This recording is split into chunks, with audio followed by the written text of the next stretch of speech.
Адасқан көпшілік. Басқаларды бақытты деп санайсыз ба? Адамның бәрі бақытты ма? Егер сіз айналаңыздағы адамдарға мұқият қарасаңыз, олардың арасындағы өзін-өзі жүзеге асырып, өмірдің мәнін таба алып білген бақытты адамдар көп емес екенін байқауға болады. Көбісі өмірдегі қарапайым қиындықтар мен күнделікті проблемаларды жеңе алмайды. Кей адамдар тұрмыс тіршіліктен қолы тимей өмірдің жалғандығымен келіспей жүр. Сананы болмыс билейді деп болмысты тұрмыс тіршілікпен шатастырып жүр. Медиацияны қабылдау өмір салтына айналды. Өздерінің қабілетсіздік сезімі, сәтсіздіктері мен көңіл толмаулары олардың қоғамды, басқаларды, тағдырды кінәлауға да және әртүрлі кінәларды іздеуге мәжбүр етеді. Және бұл адамшылық емес. Өмірді тек сыртқы адамдар басқарады.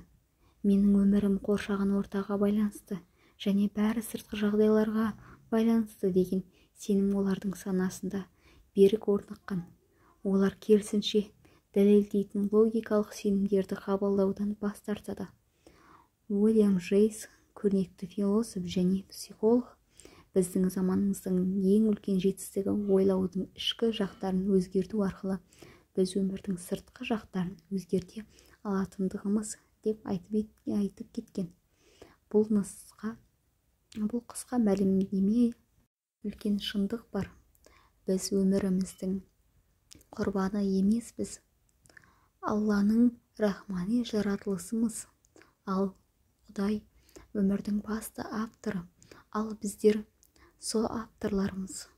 Немесе тағы бір даналықпен айтылғандай, біз өзіміз туралы ойлағандай емеспіз. Бірақ біз күні бойы не туралы ойлаймыз, сол бізбіз.